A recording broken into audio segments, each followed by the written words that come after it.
ও তুমি তো পুরো আমার হার্ট অ্যাটাক করিয়ে দিলে। বলো এত রাতে কেন ফোন করেছো? আমার মাস্তুতো দিদি, পিস্তুতো দিদি, মাস্তুতো বোন, পিস্তুতো বোন, মামাতো বোন, জেঠুতো বোন, জেঠুতো দিদি, এমনকি আমার মাসি, কি আমার মা, কি আমার কাকিমা, কি আর 6 বছর আগে ফেক আইডি। আরে না না, কি হয়েছে সেটা তো বলবে। মেসেঞ্জার যদি হয়, না না, মেসেঞ্জার যদি হয় 5 তলা মল, তাহলে পুরো মলটা জুড়েই তোমার বাতাও ওর লুকিং গুড শাড়ি। রেসপেক্ট করি সবাইকে, আমি মায়ের চোখে দিদির চোখে দেখি, তাই আমি মেসেজটা করেছি। আমি কি কোনো খারাপ মেসেজ করেছি? অশ্লীল মেসেজ করেছি? করিনি তো। আমি কি বলেছি? You look good in sari, এটাই তো বলেছি। Come on baby.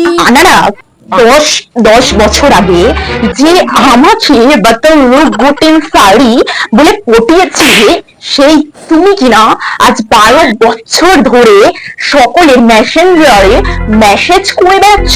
তোমার চরিত্র খারাপ, চরিত্রহীন, ক্যারেক্টারলেস তুমি।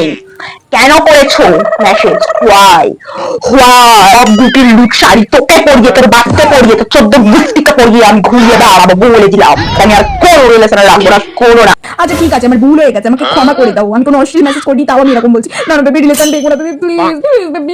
তুই কত শাড়ি পরে হিজড়াতে ঘুরে বেড়া, তোর সাথে সব রিলেশন আমার